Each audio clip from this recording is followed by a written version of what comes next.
शाम को आते हुए राशन लेते आना। और हाँ, मुन्ना के स्कूल में फीस भरनी है, उसके लिए पैसे देते जाओ। बीवी की इस मांग पर जेबें उल्टी करके दिखाने के सिवा बड़े के पास कोई दूसरा उत्तर नहीं था।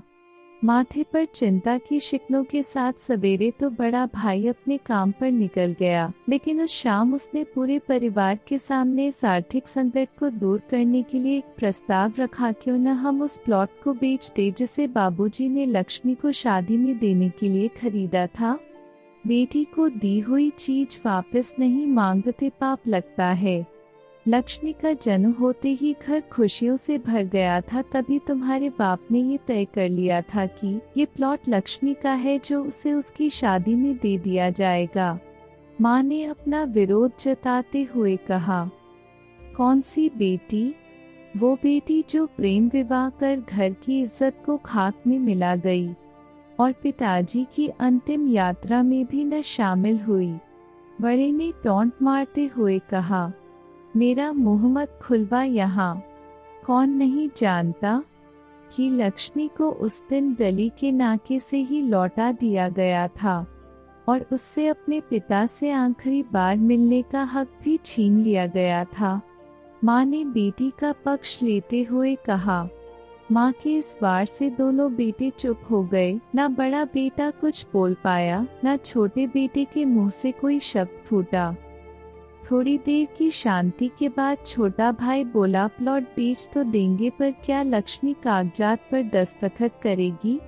मुझे नहीं लगता वो हमारा भला सोच भी सकती है। आखिर है तो औरत जात, पुरुषों की परिस्थिति कैसे समझ पाएगी? काफी वाद विवाद और सोच विचार के बाद सब इस बात पर सहमत हुए और पड़ोस के मोहल्ले की लक्ष्मी की दोस्त को बोलकर लक्ष्मी को घर आने का न्योता दे दिया गया। अगले दिन सुबह से गली के नाके पर खेल रहे बड़े भाई के लड़के की बुआ आ गई, बुआ आ गई की आवाज सुन घरवाले चौकन्ने हो गए। दोनों भाई मन में द्वेष और नफरत के साथ उसको कैसे घर में आने के लिए कहे, इसी दुविधा में थे। वो कहते हैं न, जरूरत के वक्त गधे को भी बाप बनाना पड़ता है। उसी कहावत के हिसाब से दोनों भाई बहन से बात करने के लिए तैयार हुए। दरवाजे पर जब बेटी और दामाद ने पूरे 7 साल बाद कदम रखा तो माँ की आंखें भर आई और दोनों को बड़े प्यार से घर के अंदर लेकर आई। बेटी और दामाद भी माँ का इतना स्नेह देखकर भाव विभोर हो गए। शाम को साथ में बैठे बेटी दोनों बेटों और दामाद के आगे हिचकिचाते हुए माँ ने ही प्लॉट का मुद्दा उठाया। लक्ष्मी को थोड़ा अंदेशा था कि कोई बड़ी बात होगी। लक्ष्मी उसी दिन से ये सोच रही थी कि ऐसी क्या बात हो सकती है कि जो खड़ूस भाई उसे बाप का मुंह भी दिखाने के खिलाफ थे, वो अचानक इतने कैसे पिघल गए। लेकिन अब उसको सारी बात समझ में आ गई। लक्ष्मी ने तिरछी नजर से पति की तरफ देखा तो वो बोल पड़ा, देखिए माजी, शादी से पहले जो कुछ आपका था वो आप ही का रहेगा। ना उस पर मेरा या लक्ष्मी का कोई हक था, ना है, नहीं भविष्य में हम मांगेंगे। इसलिए आप निश्चित होकर उस प्लॉट के साथ जो करना है कीजिए। आप जहाँ कहेंगे हम वहाँ साइन कर देंगे। सुबह से अपने जीजा से नजरें चुरा रहे दोनों भाइयों ने अब अपने जीजा को अच्छे से देखा। सुबह प्लॉट के कागजात पर बहन के दस्तखत लेकर काम खत्म किया जाए, यह तय हुआ। सब इस मीटिंग को खत्म कर उठ ही रहे थे कि टीवी पर अनाउंसमेंट हुआ कि आने वाले 21 दिनों तक देश में लॉकडाउन लगाया जा रहा है। लक्ष्मी के पति ने फोन पर बात करने के बाद कहा, अब हम क्या करेंगे लक्ष्मी? कल की बस भी रद्द हो गई और है। 21 दिनों तक कोई बस नहीं है, हम तो फंस गए।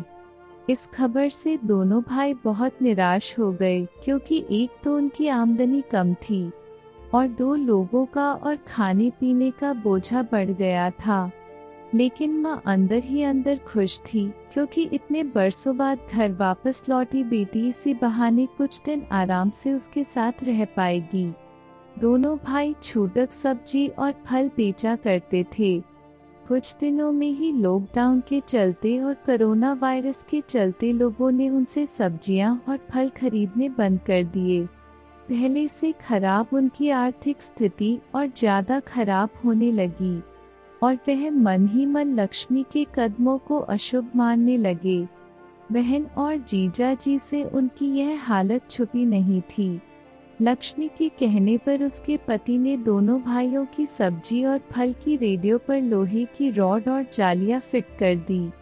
बाजार जाकर दोनों के लिए कैप, हाथों के दस्ताने और थोक के भाव से सब्जी और फल खरीद लाए। दोनों की रेडिया अच्छे से तैयार कर फल और सब्जियां ढककर दोनों भाइयों को टोपी और दस्ताने देकर जीजा जी ने उनसे कहा, एक बार इस तरह से धंधा करके देखो, शायद आपका मुनाफा बढ़ जाए।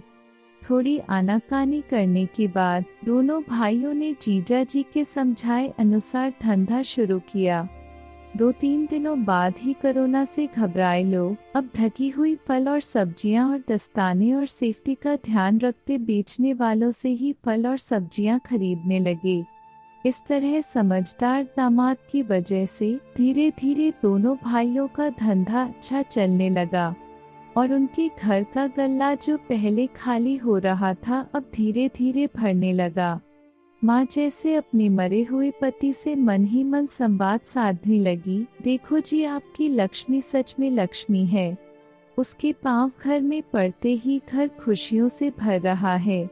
दोनों भाइयों की आंखों में पहले जो गुस्सा था उसकी जगह अब शर्म ने ले ली थी। वह मन ही मन सोचते थे, क्या गलत किया था बहन ने जो हमने उसके साथ इतना बुरा सलूक किया।